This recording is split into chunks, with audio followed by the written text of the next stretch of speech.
And then I'm going to tell you stories about Narotam Das Thakur. It's a morning of stories of his life. Does that sound good?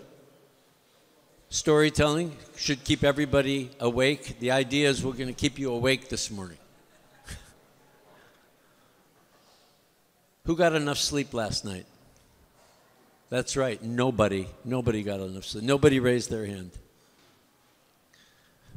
So if we can put on the screen the words to this very beautiful song, Vaishnav Vignapti. I'll read the English first so that when you sing the song, you can think of what was actually being said. O Vaishnav Goswami, please be merciful to me now. There is no one except you who can purify the fallen souls. Where does anyone find such a merciful personality, by whose mere audience all sins go far away? After bathing in the waters of the sacred Ganges many times, one becomes purified. But just by the sight of you, the fallen souls are purified. This is your great power. The holy name delivers one who has committed an offense to Lord Hari.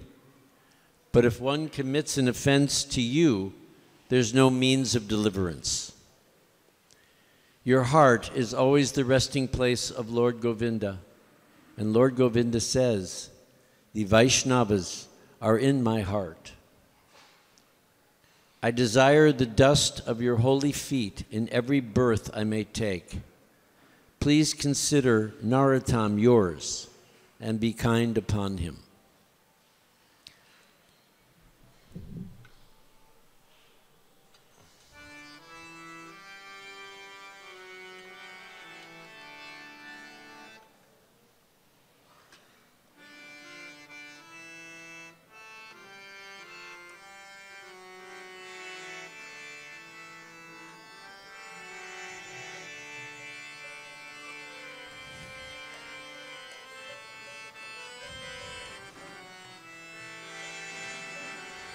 It's been a while since I played this, so please bear with me. How do you remember all these things? And it's very low. Very low. You know, as you get older, your voice, you lose your voice, so appreciate your voice while you have it when you're young. My wife says my voice is getting higher and higher. So why don't you talk like a man?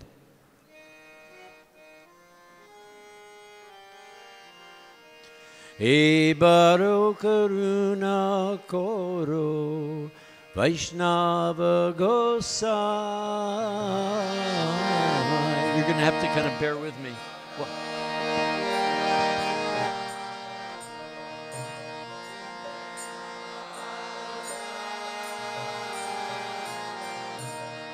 Patita pavana toma vineke honai.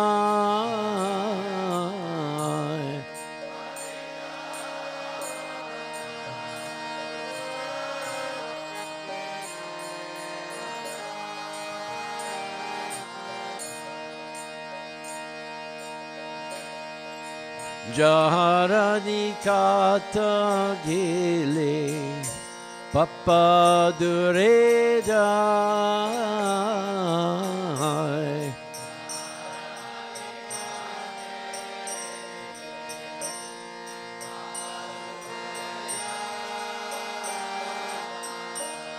Hemona dolaya Prabhu Keva Kotapai.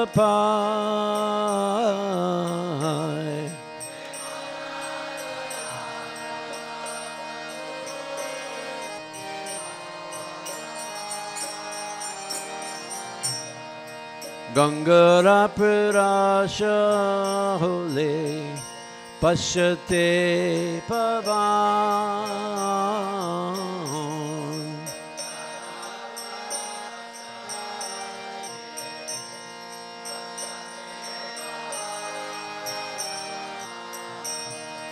Darshane pavitra koro e tumhara gun.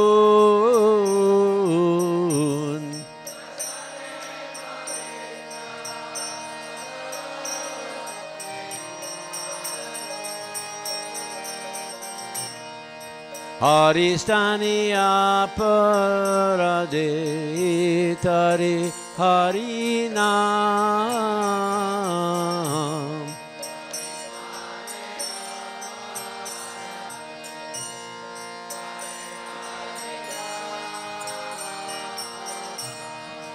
Tomastane aparade nahi paritran.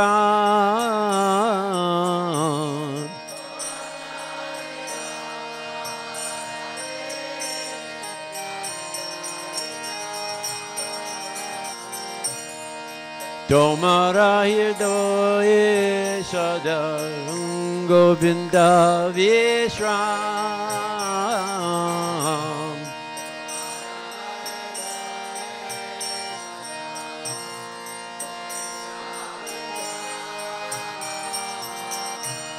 Govinda Kohena Mora Vaishnava Paran.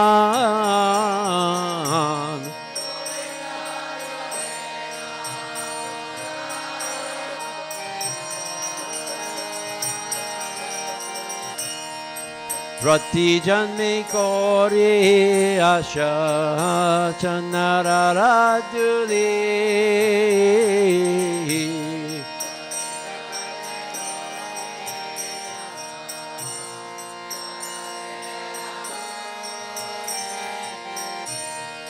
Narotam koro doya panaraboli.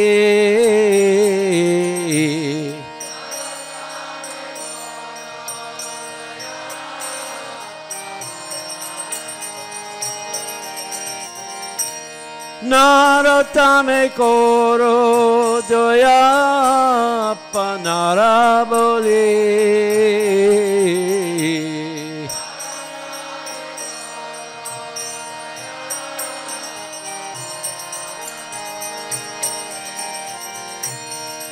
Hare Krishna,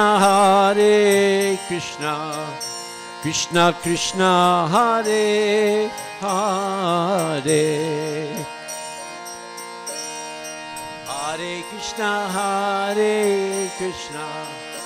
Krishna Krishna, Hare Hare.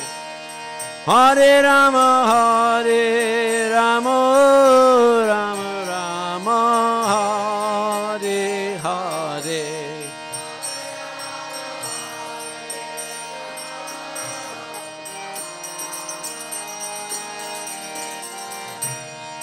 Hare Krishna, Krishna Krishna, Hare Hare.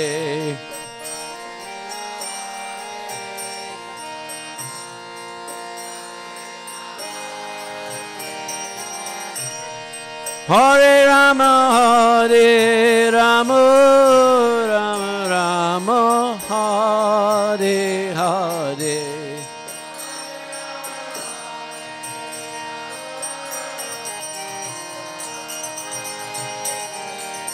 One more time. Hare Krishna,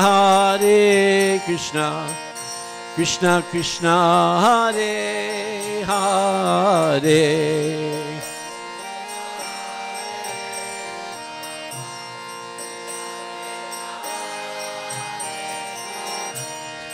Hare Rama, Rama Rama, Hare Hare.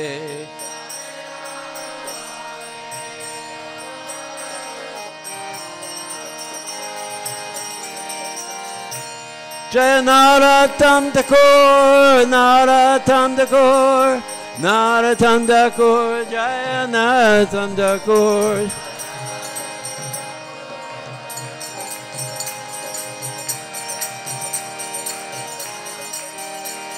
Jaya Narotam thakur, Narotam thakur, Narotam thakur, Jaya Narotam thakur.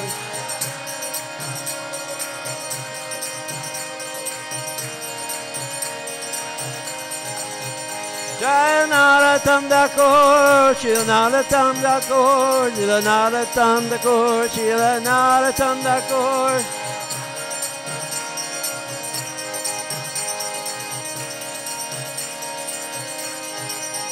Hare Krishna,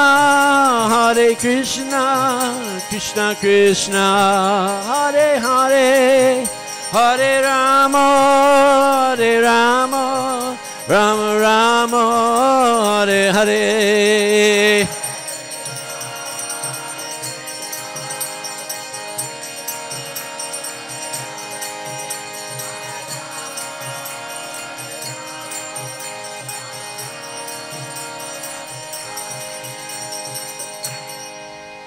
That's the Vaishnava Vignati by Narotam Das Thakur. So, before we have our next performance, I'd like to read a little bit about the life of Narotam Das Thakur, because Narotam Das Thakur is actually an eternal associate. He's a disciple of Lokanath, and he's, his life is very interesting because he was born in a very wealthy family, son of a king. Let me speak a little slower. Thank you.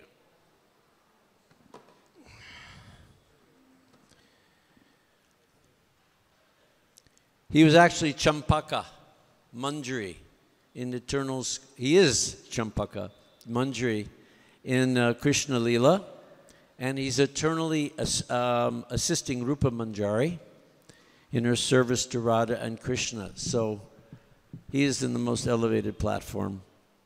And he appeared as Narotam in the village of Kaituri, which is in what is now known as Bangladesh. And he was born on the full moon.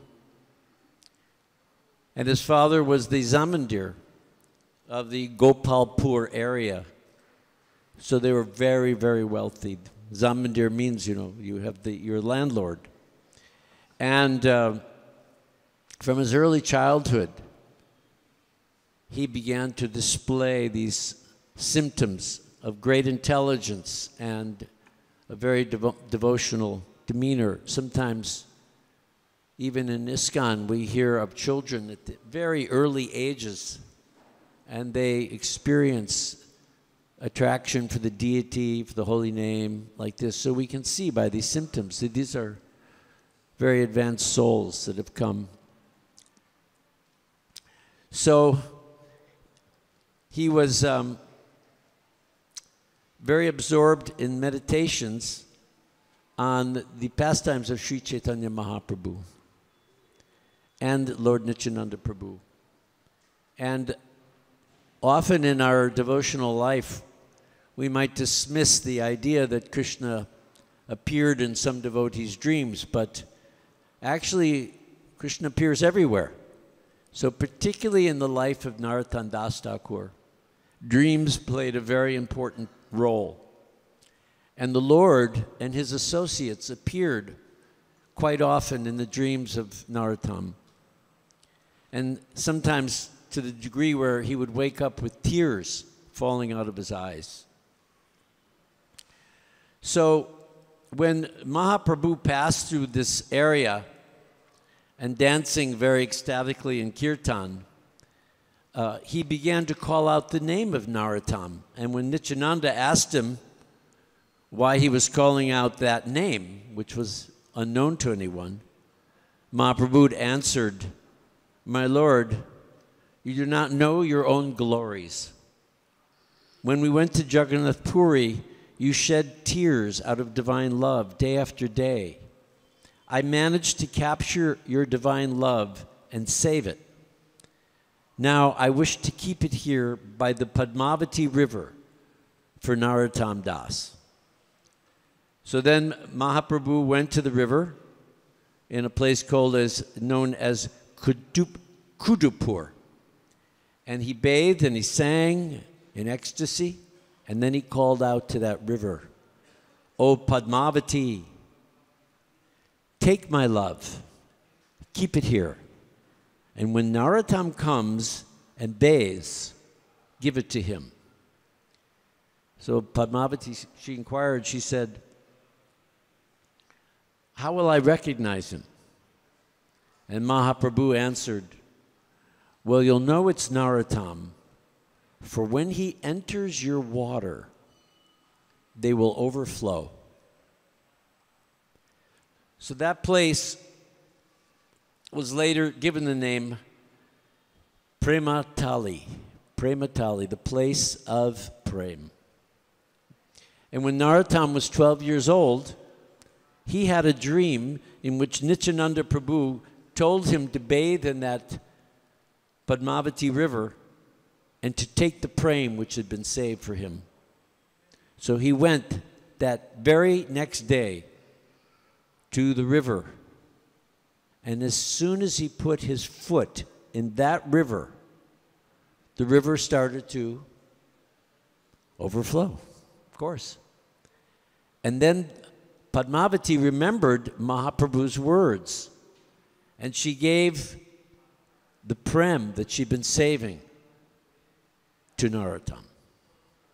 So as soon as he experienced the ecstasies of prem, now he's 12 years old, mind you, Narotam's character, his appearance, everything about him changed. And his parents noticed, what's happened to our son? He's different.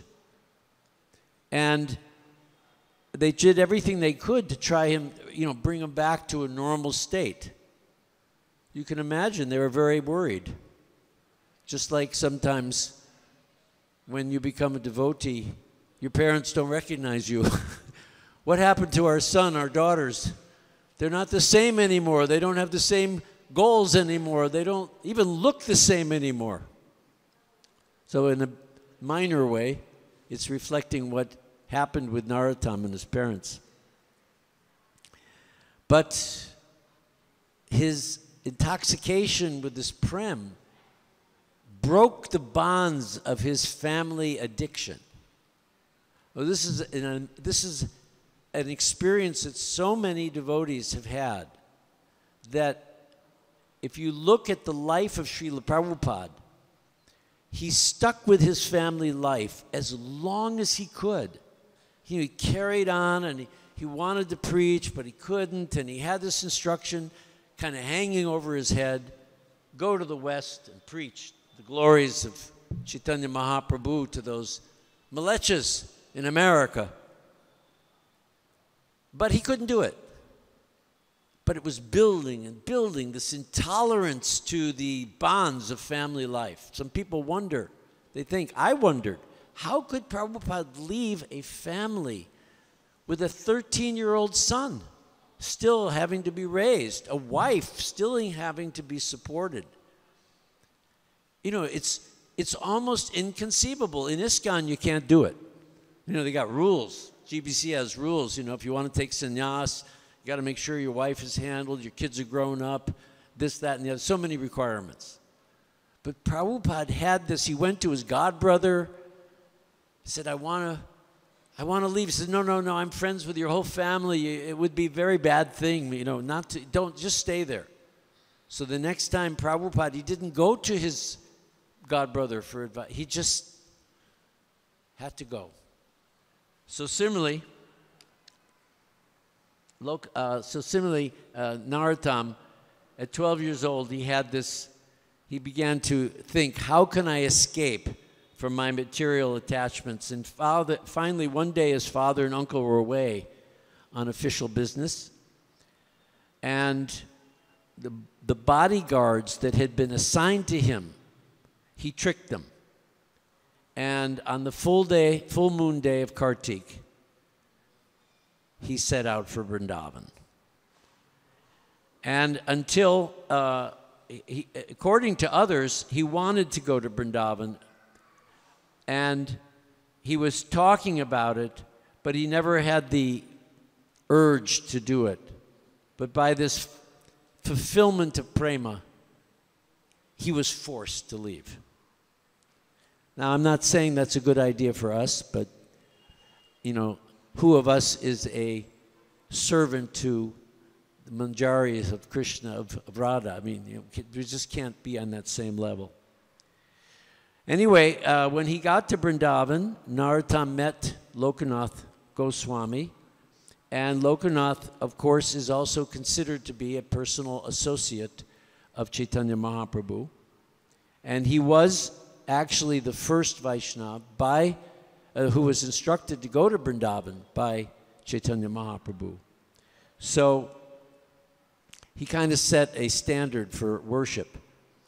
And although Narotam was the son of a Raj, and although Lokanath had made a vow, a vrat, that he wouldn't take any disciples, Narotam's desire was so great that in the middle of every night, he would go to the place of Lokanath and he would clean Lokanath's toilet, just trying to get some kripa, trying to get some mercy. And so then he did this special job, and then he would take the earth and shift the earth to make it very clean, so the next time Lokanath would come to his place of taking care of his body, it would be very clean. And eventually, Lokanath was so astonished that seeing that this place was cleaned every day, he became curious to find out, how was this happening? So one evening, Lokanath went into the jungle where it was this place, and he chanted the entire night. He did his japa there, waiting to see who was this benefactor. And at midnight, he saw someone engaged in cleaning, and he asked who he was. And when he found out that this was Narotam, the son of a Raj, doing such a filthy task, he felt embarrassed, and he told Narotam, no, you shouldn't be doing this. But Narotam fell at Lokanath's feet, and he began to cry. And when Lokanath saw the humility and the pain, he resolved to soften him. It softened his heart, and he gave him initiation. See how important is initiation in our line? That we finally find someone that we can give our heart to and let them help us advance. This is all Krishna's pastime, giving us lessons. So, at that time, of course, Narotam immediately, with great enthusiasm, engaged in the service, and without caring for his youth, or he was extremely handsome, very well built, very beautiful person. You can imagine he's a eternal associate, so he gets a very beautiful body, very handsome body, but he cared for it less. He was completely oblivious to his material condition. Now, Narotam was Lokanath's only disciple, and when Bhaktisiddhanta Saraswati Goswami Thakur had also demonstrated a very similar service to his spiritual master to convince him, Gaurkishore Das Babaji, to convince him to accept him as a disciple. So sometimes we think to ourselves, oh, this person from whom I want to take initiation, they're not giving me attention, they don't even know I exist. But you can see the tremendous amount of desire that's expressed through these ways that these great souls have taken, giving us opportunity to also show that we have to take that humble position to get the attention of the spiritual master. Sometimes we think we have to take an important position, VIP, very important person. But VIP actually means very insignificant person. This is the real meaning of VIP. Anyway, so Lokanath Goswami considered Narotam's previous life as a wealthy Zamindar to be particularly suitable for preaching in Narotam's home area of northern Bengal. and thought that with his status he would be able to teach the standards of renounced devotional behavior. It was, again, a very interesting lesson, because you can see the Guru's thinking, how can my disciple be best utilized in Krishna's service? Just like Bhaktisiddhanta, he saw Prabhupada and immediately knew he'll be best in preaching to the West. So similarly, Lokanath Goswami is thinking, okay, Narotam's going to be very good in preaching in the very area that he came from. So he ordered Narotam to go to his hometown of Kedari. And the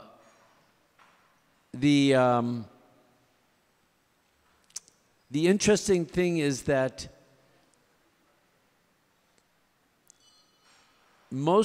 it's stated here that these Vivekanandis that are like these anchorite devotees, they call them, they're absorbed in this intimate service of the Lord on the transcendental platform.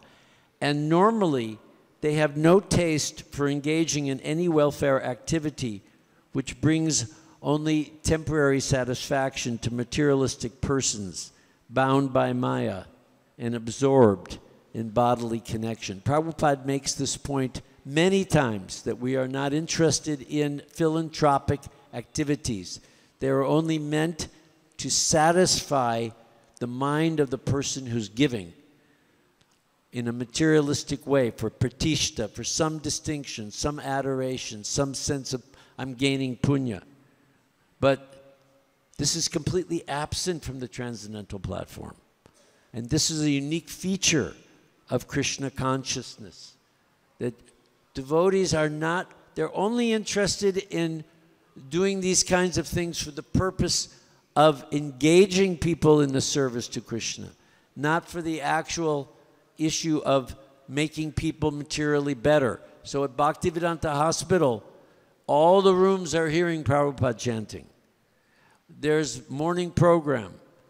All the doctors, everyone there, they're devotees. So it is not a mundane philanthropic hospital. It is a transcendental place. And if it didn't have that, if it was just like the Ambani hospitals, then it is of no use. Even though, from the materialistic point of view, it seems so useful.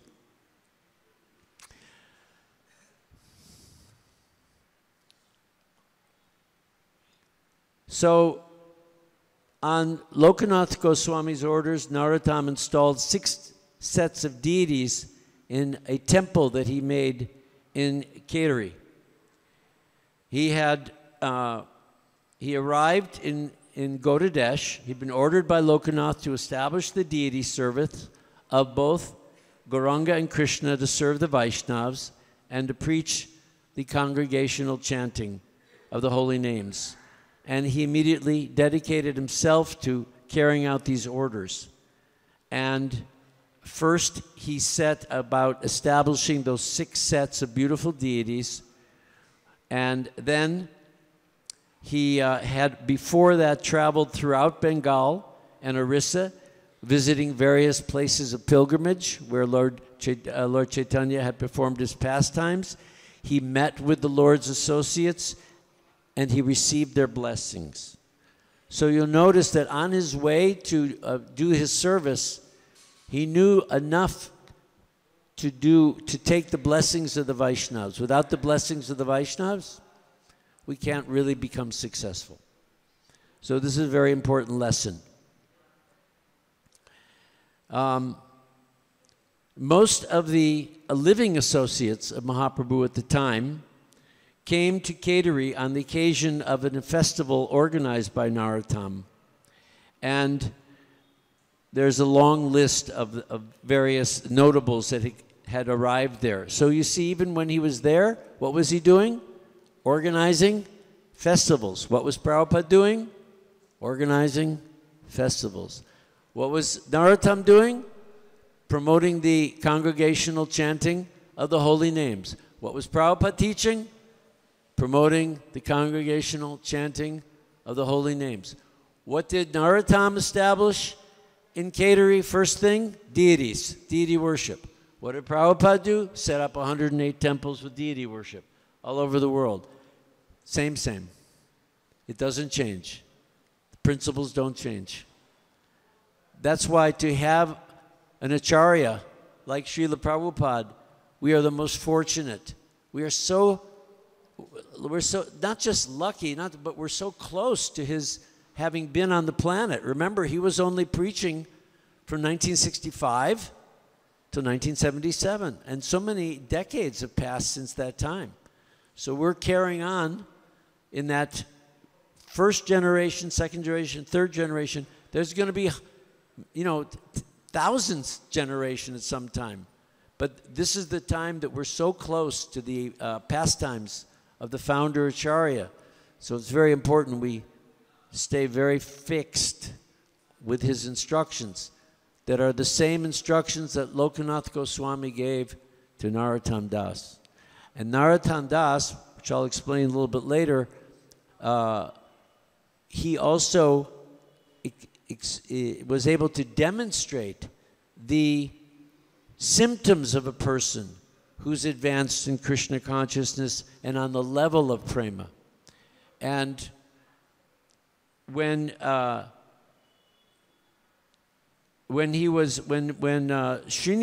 Acharya was acting as the officiating priest at that festival and performed the rituals of installing the deities, Narotam led a kirtan which followed that.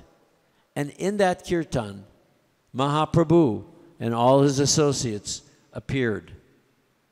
So they all became just like lightning. They just were like rain clouds in that wonderful kirtan. You could see Nityananda Prabhu and Advaita Acharya overcome with ecstasy, and Gauranga encircled by devotees.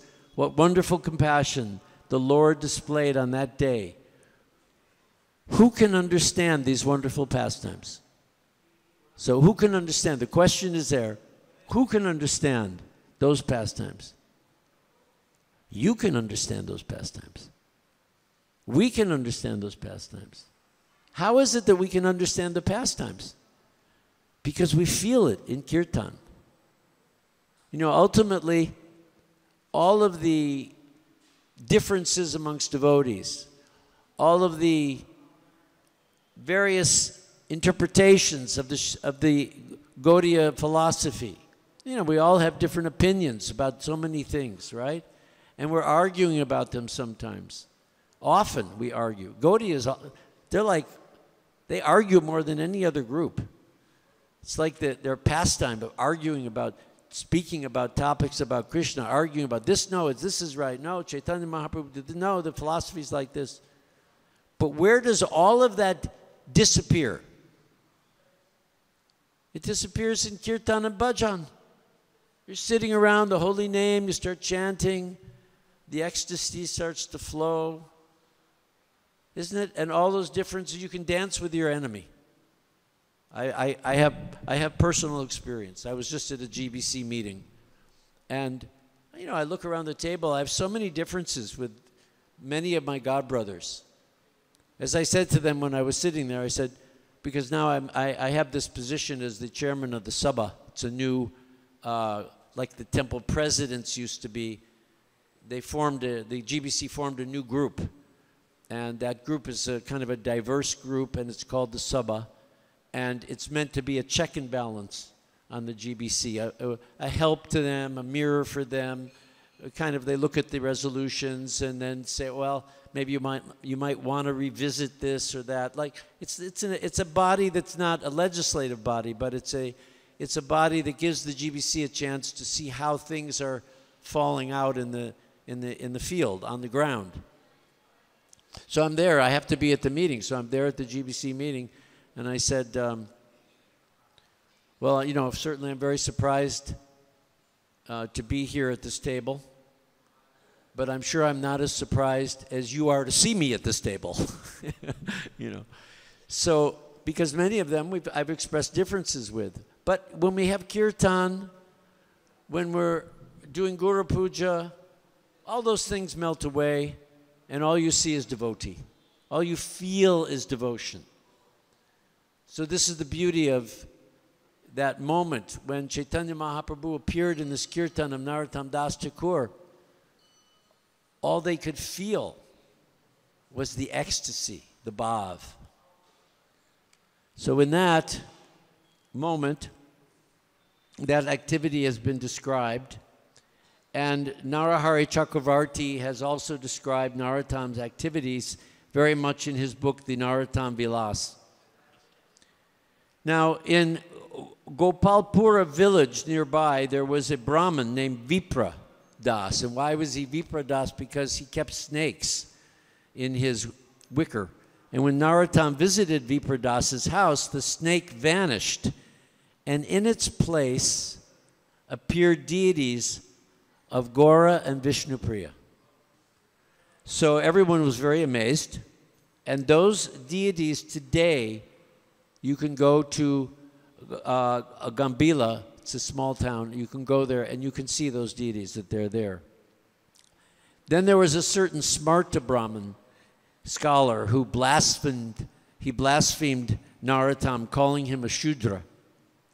So he got leprosy, and he later had a vision in his dream and went and fell at Narotam's feet and begged him for forgiveness because Durga had appeared in that dream and told him, you better go ask for forgiveness from Narotam. And thus the leprosy went away. Now, Hari Rama and Ramakrishna were the sons of Shivananda Acharya. And they were taking a goat and a buffalo to be offered as a sacrifice to Durga on the order of their father. And they met Narotam and Ranjachandra Kaviraj on the way, and they were amazed by the effulgent beauty of Narotam. And Narotam advised the two young Brahmins, you should abandon worship in the modes of passion and ignorance, because they entail violence to animals. And to worship the Supreme Lord without any desire, you should be on that platform. So the brothers immediately, upon hearing this from Narotam, they let the goat go, they let the buffalo go, they bathed in the Padmavati, and then they took initiation from Narotam right there and dedicated their lives to the service of Lord Krishna. So this is the power of such a devotee as Narotam. And when Shivananda Acharya heard about this, he became very angry. The father became very, very angry. And he called a Smarta scholar from Mithila named Murari to come and defeat Narotam's Vaishnava philosophy. Just like some of our parents called the deprogrammers. Come defeat this philosophy of these Gaudiya Vaishnavas. It happened in our, to us. It happened here in India. Sometimes the parents will call some, scholars or psychologists to come in. Please convince my son, don't take this path of devotional service. So even in 500 years ago, they're calling in a scholar. My son is brainwashed by this Narotam. I need you to deprogram him. So this scholar came, and Harinam and Ramakrishna were given blessings by Narotam, and they were able to defeat every one of the Smarta's arguments, citing scriptural evidence.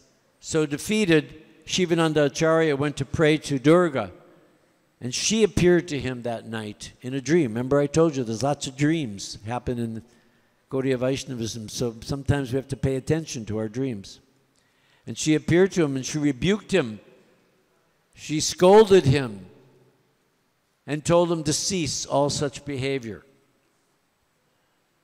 So of course, in the course of time, Ganganarayan Chakravarti, Jagannatacharya, and other well-known Brahmins started to become Narotam's disciples. And this caused a very big stir, very big upset in the Smarta community. And they went to complain to Raja Narasimha. Narotam is a Sudra who makes disciples of Brahmins. He's using some kind of mystic power or hypnotism to convert them. He must be stopped. So after discussions with Raja Narasimha, it was decided that another scholar named Rupa Narayan should be summoned to debate Narotam. So this Brahmin had won numerous debates, many contests. There were many debating contests in that area. Of course, all of this area, Brahmins were very smart. Of course, Navadvip was a center of scholarship in all of India at that time. And so this Brahmin was, came, and he was known as, let's see, what's his name? So he set off, the Raj himself set off with Rupa Narayan and a number of other Brahmins towards Kedari. Ramachandra Kaviraj and Ganga Narayan Chakravarti were upset to see the wicked intentions of the Raj and his pundits.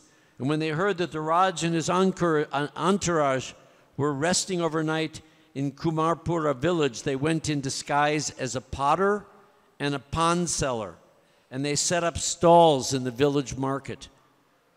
And when the Brahmins came through the market, Ramachandra and Ganga Narayan spoke with them in Sanskrit.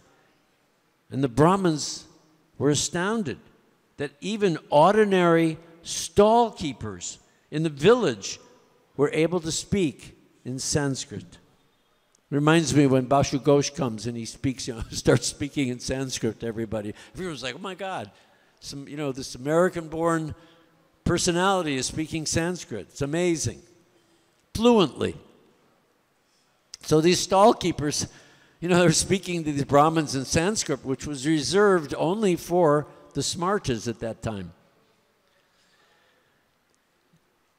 So they began a debate. Ramachandra and Ganga Narayan began a debate with the Brahmins, defeating every smarta argument they put forward and establishing the pure doctrine of devotional service. So these guys were rendered speechless by these ordinary stall keepers, and when they learned that the two men in the stalls were disciples of Narotam Das, the Raj said to his Pandit, if Narotam's ordinary disciples can defeat you in debate, there's no need to go see him.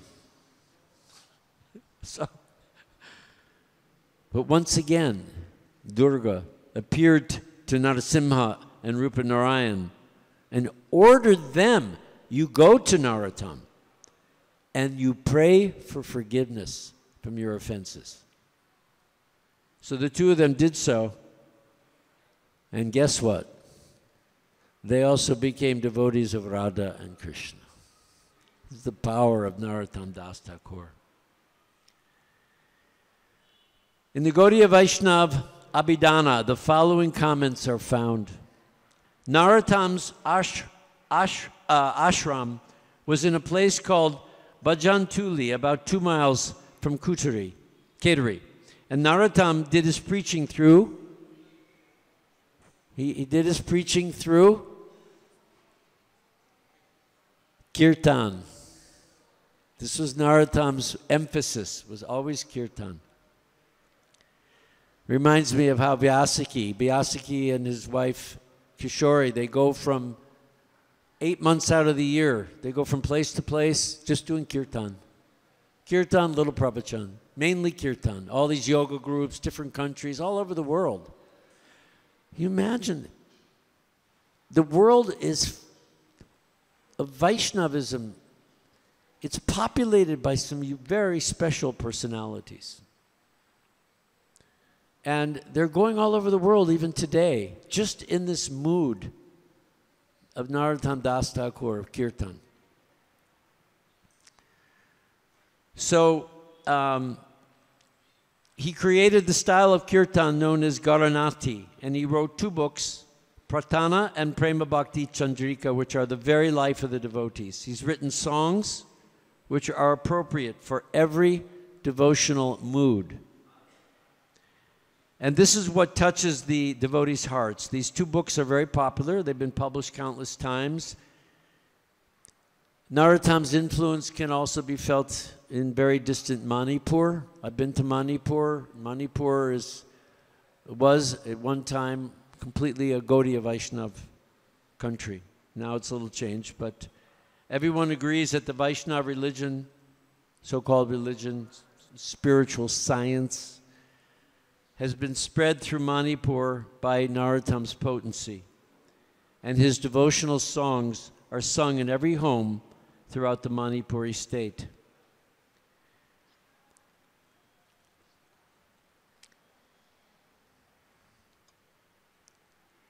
So I think now we want to hear another of Narotam's songs, one of his most famous songs. It's a song very appropriate for today because it is a song which memorializes the disappearance of the greatest Vaishnavas. I think who is going to sing that song? Anila? Are you going to sing it? Great. No, I want you to sing. So we can put those words up on the for everyone.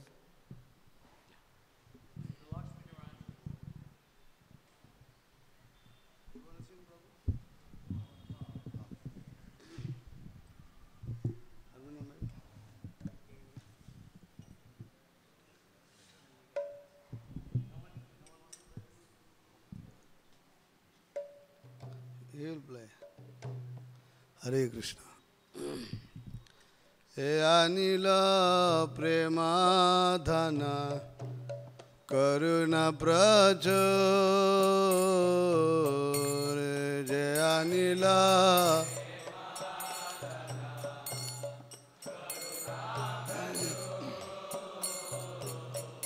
je anila premadhana karuna prachur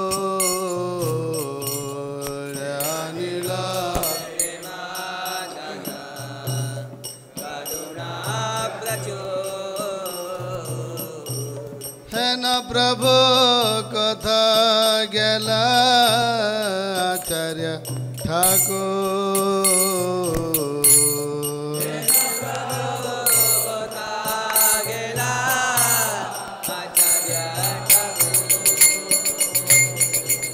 Hena Prabhu katha gela acharya thakur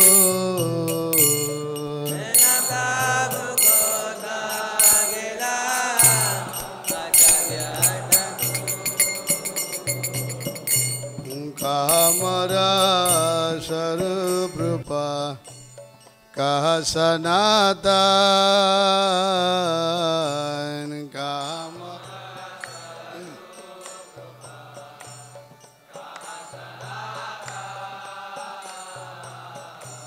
Kahadasa Raghunatha Patita Pava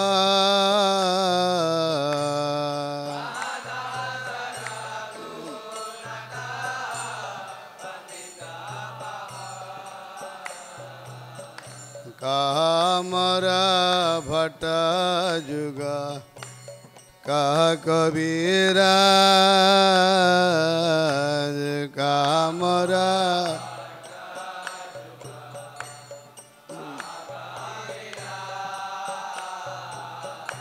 Ekakale Kotha Gela Gaura Nataraj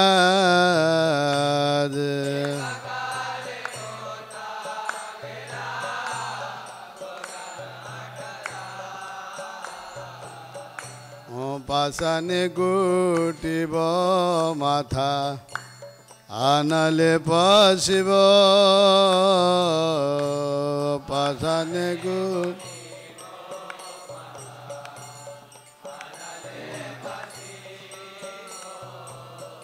Gauranga gunera nidhi katha gele pavo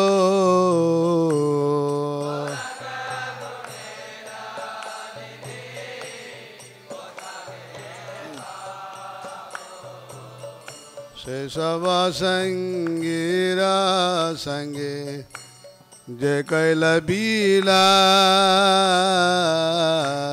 Sesava Sangira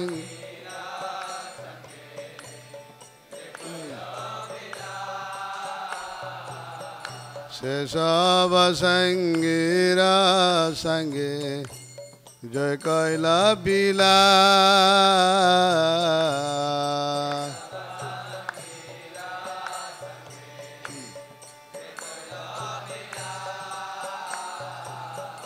Sesangana Paya Gandhe Narotam Das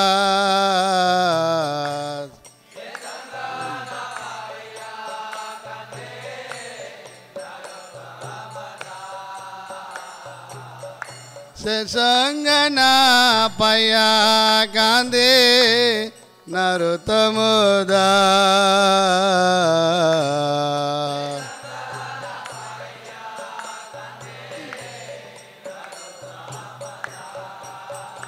Jaya Naratama Jaya Naratama Jaya Naratama Jaya Naratama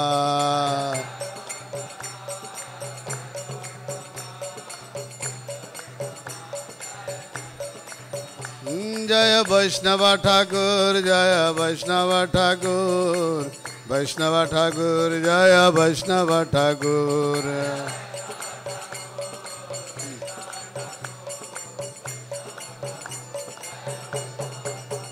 Jaya Prabhupada, Srila Prabhupada, Prabhupada, Jaya Prabhupada.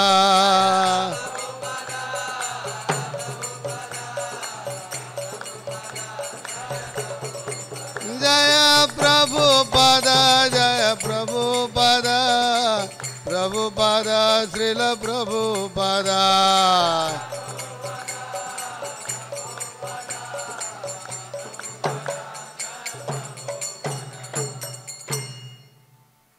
Narotam Das Thakur ki.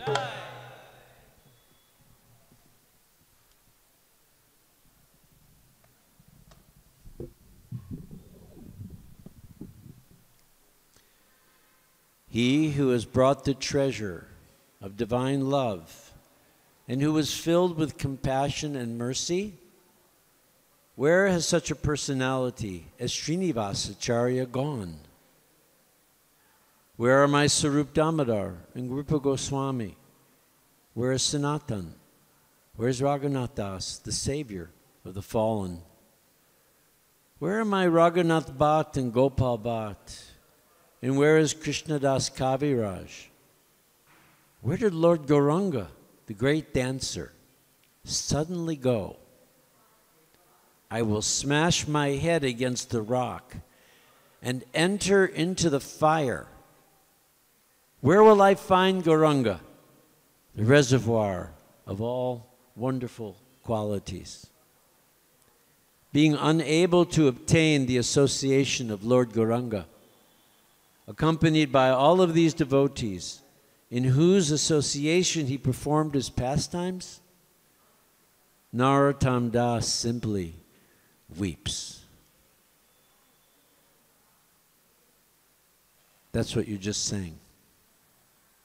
Those are the feelings of vipralamba, the feelings of separation, that we actually all will attain. Can you imagine? In this world, we're attaining to achieve the position of crying tears of separation.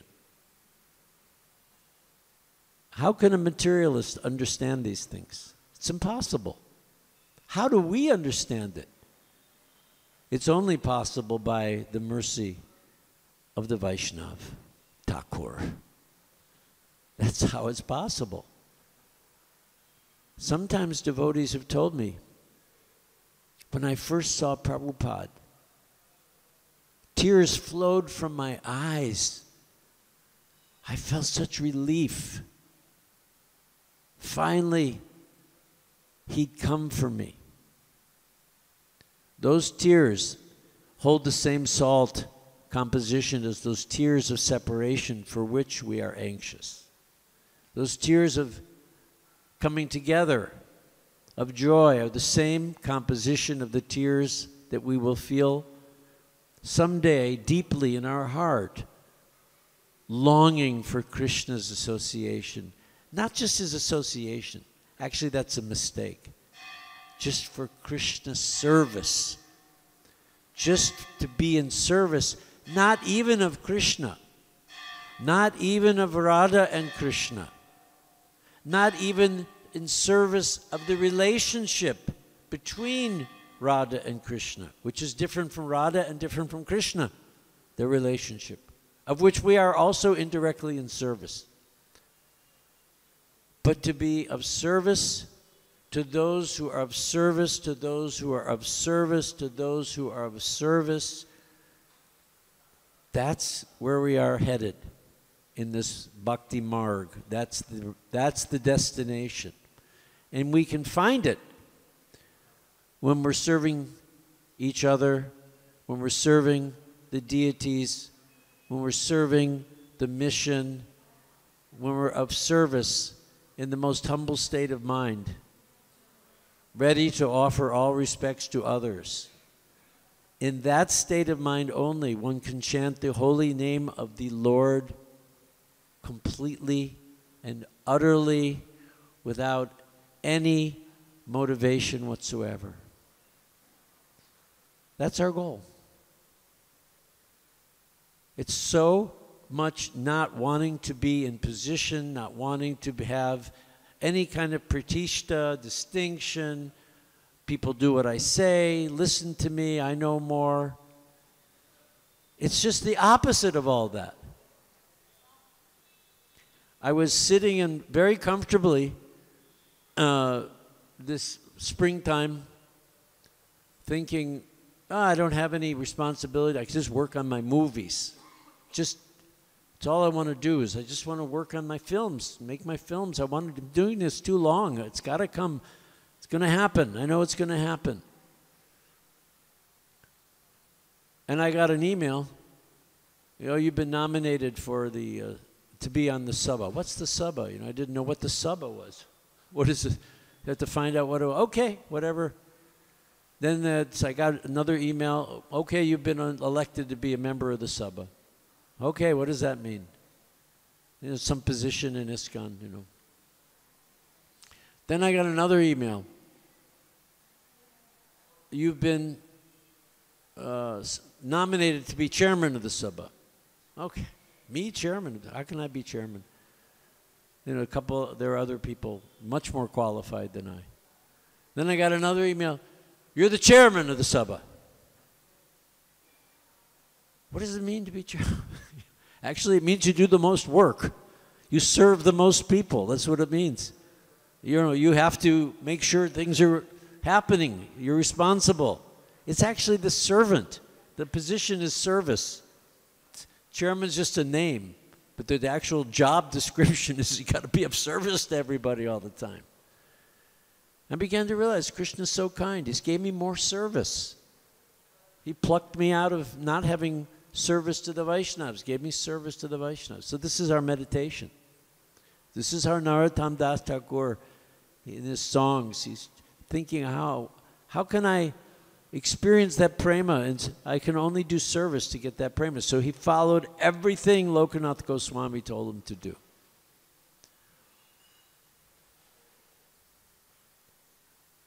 Sometimes we think being on the radar, people know who we are. We get to, feel like a VIP, very important person. But actually, the real gems are the very insignificant persons. Those are the real gems, isn't it? And especially if you get it, if you understand the purport of the lives of people like Narotam Das Thakur. They came just for the purpose of letting us know that being in the position of the servant is the highest position. So if there's anything we can learn from the disappearance day of such a great Vaishnav, eternal associate, Siddha. You know, he's just, it's hard to even imagine. But he was walking among us. And there are some like that walking among us today. We just sometimes don't recognize them. That's all. Just try to keep your eyes open. Even in the Jewish tradition, there's always like 35 or 30, there's always 30, you know, pure souls supposed to be on the planet. But they can be a street sweeper, they can be a policeman, they can be, you know, a beauty salon nail person. They don't know who they are. So amongst you, be careful. There might be a Narotam Das Thakur walking amongst us. We have to be very, very careful. On the other hand, when we speak about offenses to a people, making offenses, just remember what aparad really means. Radha or Radhe means devotion. That's the purport of that syllable, those two syllables in Sanskrit. And of course, Radharani is the ultimate devotee. So Radhe, aparadhe, aradhe is like a devotion. So what is aparadhe? Aparadhe is that which is against devotion. It's not actually offense like we understand offense in the English language or probably the Hindi language. It means that which promotes devotion or that which is against the promotion of devotion. So if we do something like a so-called aparad, that would mean that I'm inhibiting somebody's devotion. So think like that. I don't want to commit any aparad. I want to only encourage people in their devotional life. And this will be our meditation all the way home back to Godhead. Thank you very, very much. All glories to Srila Narotam Thakur. All glories to His Divine Grace, A.C. Bhaktivedanta Swami Srila Prabhupada, who gave the life of Narotam Thakur to all of us. All glories to Sri Guru and Gauranga. All glories to Sri Gaura Nitai. All glories to Sri Radha Rasabihari Vishaka Ladita. All glories to Sri Sitaram, Hanuman, and Hanuman and who am I missing? Lakshman Hanuman. That's it. All glories to the assembled devotees. Hare Krishna, Krishna Krishna, Hare Hare, Hare Rama, Rama Rama, Hare Hare, Hare Krishna.